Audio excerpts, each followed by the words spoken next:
My sister Cordelia was the bravest person I knew, but when she ignored direct orders and charged into that ambush zone in Afghanistan, I thought I was watching her die. What happened next changed everything I believed about courage, sacrifice, and the bonds that hold a family together. Before we dive in, tell us, where in the world are you watching from?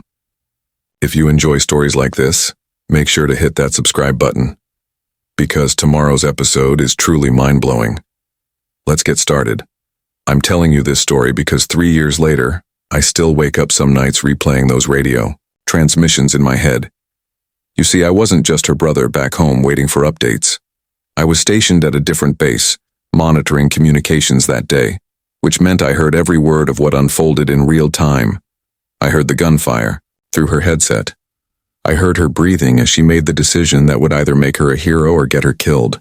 Cordelia was always different from other kids growing up in our small Nebraska town. While most girls her age were worried about prom dates and college applications, she was the one running toward danger. When Tommy Martinez broke his arm falling off the water tower in 8th grade, Cordelia was the one who stayed calm, made a splint from tree branches, and kept him conscious until the ambulance arrived. When our neighbor's barn caught fire, she was already inside helping move the animals to safety before the fire department even showed up. But this wasn't small-town heroics anymore. This was Afghanistan, where split-second decisions determine who comes home and who doesn't. Where disobeying a direct order from your commanding officer can end your career or save someone's life. Where my sister would have to choose between following protocol and following her conscience, knowing that either choice could haunt her forever. I need you to understand something about Cordelia before I tell you what happened that day. She joined the Army not because she wanted to be a soldier, but because she wanted to be exactly where people needed help the most. After our father died in that construction accident when we were teenagers, she stepped up in ways that most adults couldn't handle. She held our family together, helped our mother navigate the grief, and still managed to graduate valedictorian, while working 2 part-time jobs. When she told me she was enlisting as a combat medic, I knew it wasn't about patriotism or adventure. It was about her fundamental inability to stand by when someone needed help. That trait made her one of the most respected medics in her unit, but it also made her dangerous to military commanders who needed soldiers to follow orders without question. The day everything changed started like any other patrol in Kandahar province. Routine intelligence gathering, checking on local village leaders, the kind of mission that usually ended with paperwork rather than casualties. Cordelia had been deployed for 8 months by then, and she'd already earned a reputation for pulling off medical miracles under impossible conditions. Soldiers twice her size would request her specifically for dangerous missions because they knew if something went wrong, she wouldn't abandon them. What none of us knew that morning was that enemy forces had been studying our medical response protocols for weeks. They had figured out exactly how to exploit our rules of engagement, turning our own procedures against us in the most cruel way imaginable. They were about to test whether one person's courage could overcome an entire system designed to prevent exactly what Cordelia was about to do. By the time I heard her voice over the radio that afternoon, 3 soldiers were already down. Enemy fire was coming from multiple directions, and the commanding officer had just issued an order that would either save my sister's life or ensure that 3 good men died preventable deaths, while she watched from safety. I've replayed those next few minutes thousands of times, analyzing every word, every breath, every moment of silence before she made her choice. Because in those moments, my sister transformed from someone I thought I knew completely into someone whose courage would redefine what it means to put others before yourself. Cordelia wasn't supposed to be the family hero. That role should have fallen to me as the older brother. But life had other plans. When our father died in that construction accident, I watched my 16-year-old sister transform overnight from a typical high school student into the emotional backbone of our entire family. While I was struggling just to get through my senior year, she was helping our mother Vivian navigate insurance paperwork, managing our household budget, and somehow still maintaining perfect grades. Our small Nebraska town had a way of shaping people through hardship, and Cordelia embodied everything good about that process. She didn't just survive our family's tragedy, She used it as fuel to become someone who could prevent other families from experiencing the same loss. After graduation, while her classmates headed off to state universities to study business or education, Cordelia announced she was joining the Army as a combat medic. I remember the fight we had in our kitchen that night. I accused her of running away from home from responsibility from us. She just looked at me with those steady green eyes and said, "I'm not running from anything. I'm running toward the place where I can do the most good." Our mother supported her decision immediately, understanding something about Cordelia's nature that took me years to fully grasp. By 2019, Cordelia had been deployed to Forward Operating Base Chapman in Kandahar province for 8 months. Her letters home painted a picture of life I could barely comprehend. Even though I was working as a paramedic in Omaha by then, she wrote about treating gunshot wounds under mortar fire, performing emergency surgery in sandstorm conditions, and earning the trust of infantry soldiers who initially doubted whether a small-town Nebraska girl could handle combat medicine. The soldiers in her unit had given her the nickname Angel, not just because she saved lives, but because of her uncanny ability to remain calm in chaos. Staff Sergeant Rodriguez told me later that watching Cordelia work under pressure was like watching a master craftsman practice their art. Every movement had purpose, every decision was calculated, and she never seemed to doubt herself even when lives hung in the balance. But I could tell from her recent letters that something was wearing on her. She'd started questioning military protocols that prevented medics from reaching wounded soldiers quickly enough. She wrote about watching good people die from preventable injuries because regulations required waiting for backup that sometimes arrived too late. The rules designed to protect medical personnel were becoming barriers to actually providing medical care. Her last video call before the incident showed the strain more clearly than her words ever could. Cordelia looked tired in a way that sleep couldn't fix. She talked about feeling caught between her oath as a medic to do no harm and her duty as a soldier to follow orders. When those two commitments conflicted, which one should take precedence? That morning in Kandahar started with routine patrol preparations. Intelligence suggested minimal threat levels. Local contacts had reported no unusual activity, and the mission was simply to check on village leaders and assess infrastructure needs. Cordelia packed her standard medical kit, expecting nothing more challenging than treating minor injuries or illnesses among the local population. None of them knew they were walking into a carefully planned trap that would test everything Cordelia believed about duty, courage, and the true meaning of saving lives. The patrol started going wrong at 13:47 hours local time. I know the exact moment because I was monitoring communications from my base in Bagram when Cordelia's unit reported contact with enemy forces. What began as a routine security sweep through a village marketplace suddenly erupted into coordinated gunfire from 3 different positions. Cordelia's squad took cover behind a concrete wall near the village center, but the attack had been planned to split them apart. 3 soldiers, including Staff Sergeant Nolan Reeves, had been checking a suspicious vehicle when the ambush began.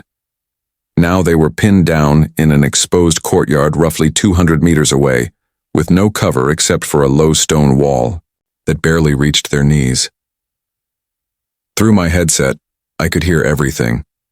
The sharp crack of rifle fire, the deeper boom of RPGs hitting nearby buildings, and underneath it all, Reeves calling for medical assistance.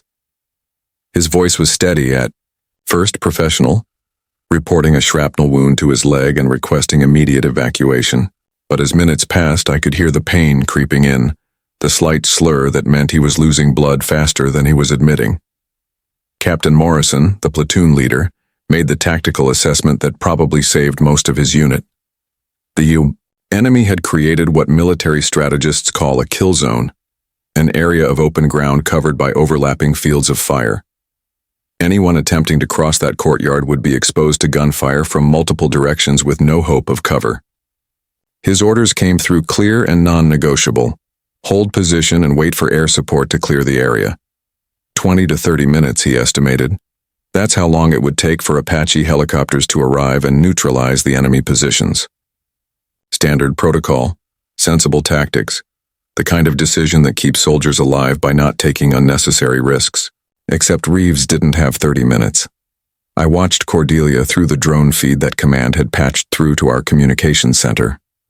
She had her rifle scope trained on the pinned soldiers, and I could see her calculating distances, studying the terrain, probably running medical scenarios in her head. Private Camden Shaw was reporting minimal injuries, just bruises from diving for cover. Specialist Torres claimed he was fine except for a twisted ankle. But Reeves had gone quiet, and that silence spoke louder than any distress call. Medic request. Immediate assistance came through the radio, but it wasn't Reeves speaking anymore. It was Torres, and his voice carried an edge of panic that made my stomach drop. Morrison's response was immediate and final. Negative on movement. All personnel hold position until air support arrives. That's a direct order. Through her headset, I heard Cordelia's breathing change.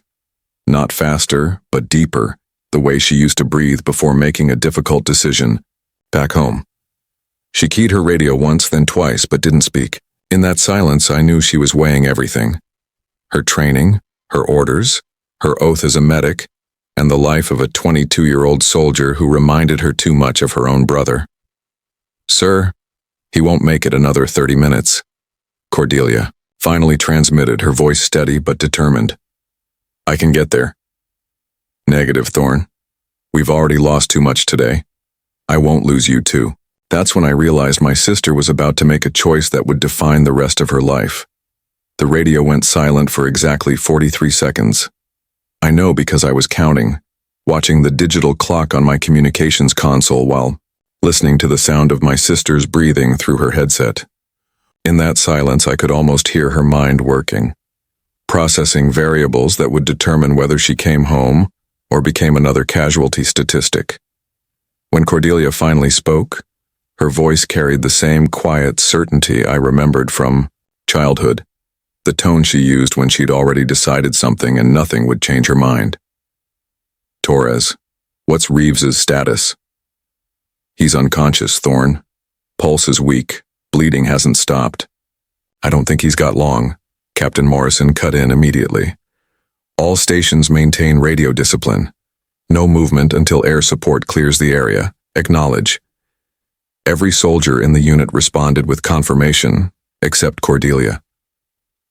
Through the drone feed, I watched her strip down her gear with methodical precision. She removed her heavy body armor, keeping only her helmet and medical pack, extra ammunition, water, rations. Everything that wasn't essential for saving lives got left behind the concrete barrier. She pulled out her personal first aid kit and consolidated it with her main medical supplies, creating a streamlined loadout that would allow maximum mobility. I realized she was preparing for a sprint, not a tactical movement.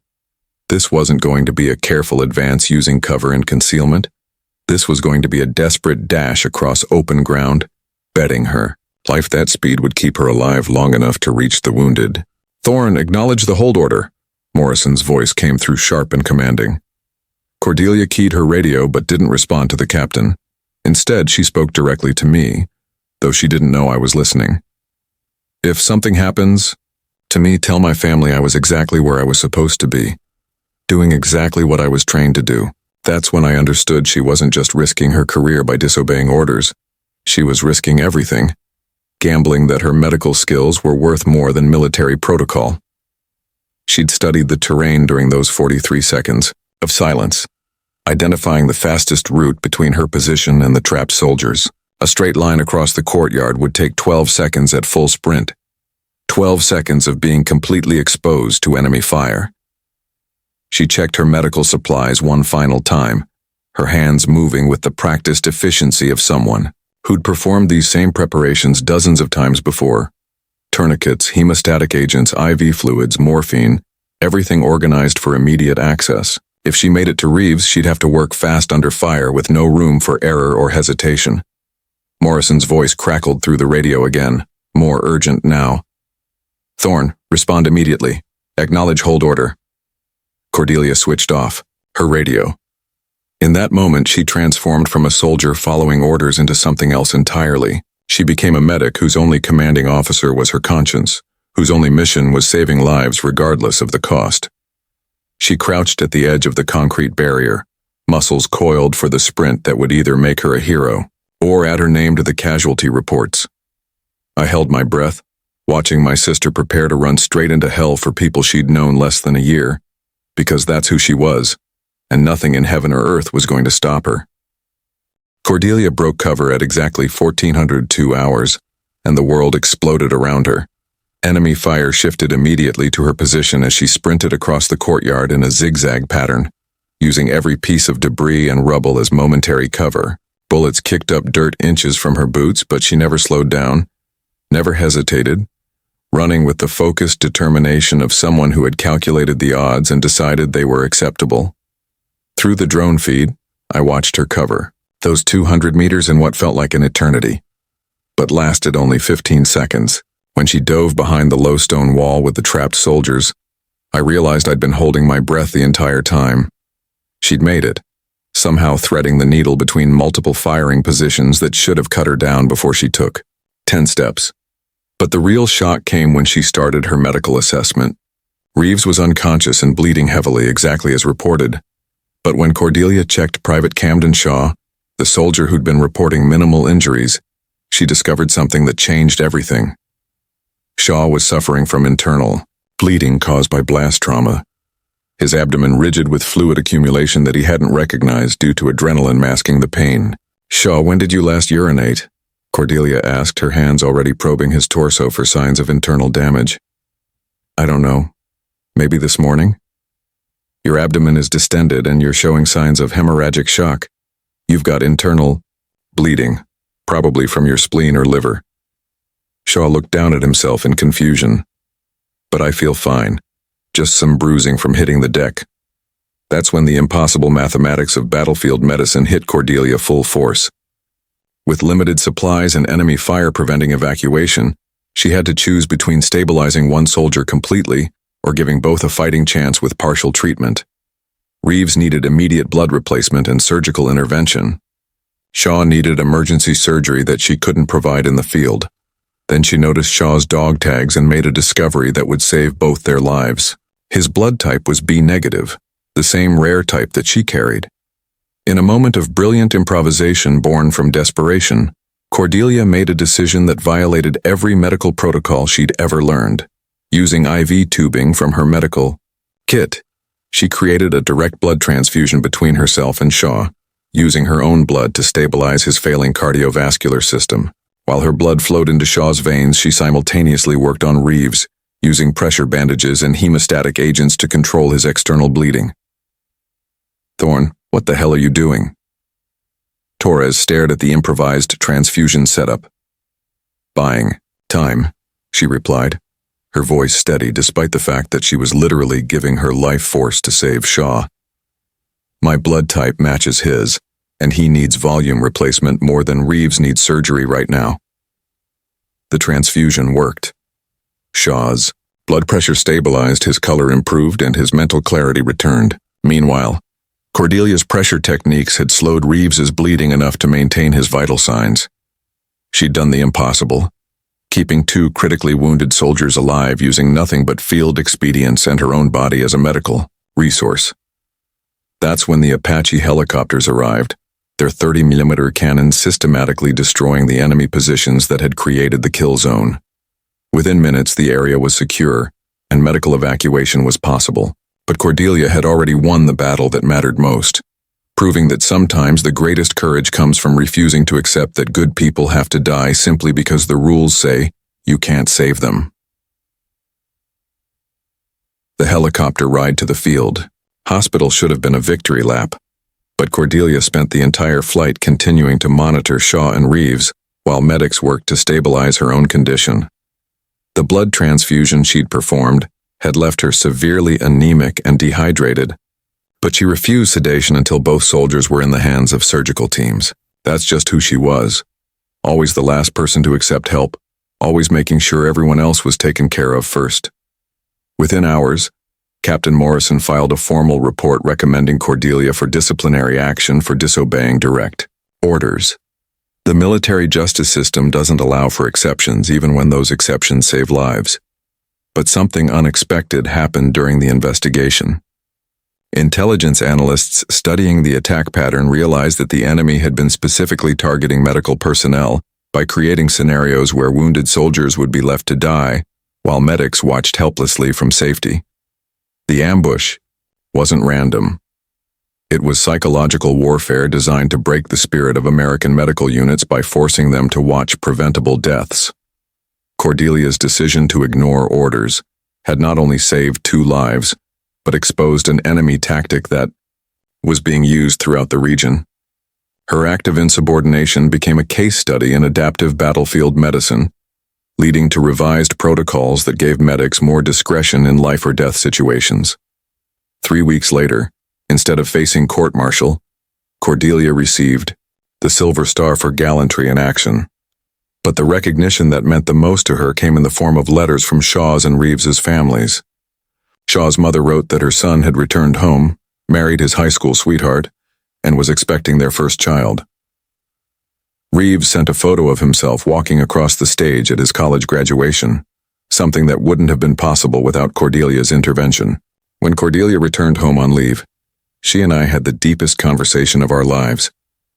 We sat on the front porch of our childhood home, the same spot where she'd announced her decision to join the Army years earlier.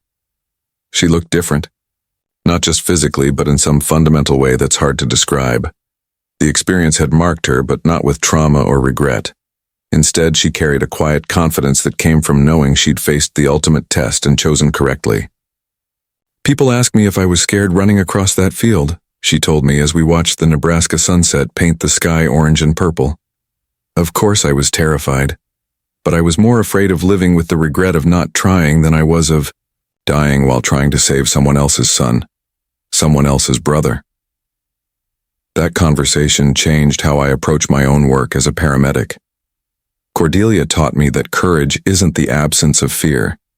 It's the decision to act in spite of that. Fear when lives hang in the balance. Sometimes the rules that are meant to protect us become barriers to doing what's right, and in those moments we have to trust our training, our instincts, and our humanity. The incident became part of military training scenarios, teaching future medics that sometimes courage means knowing when to break the rules to save a life. But for our family, it reinforced something we'd always known about Cordelia.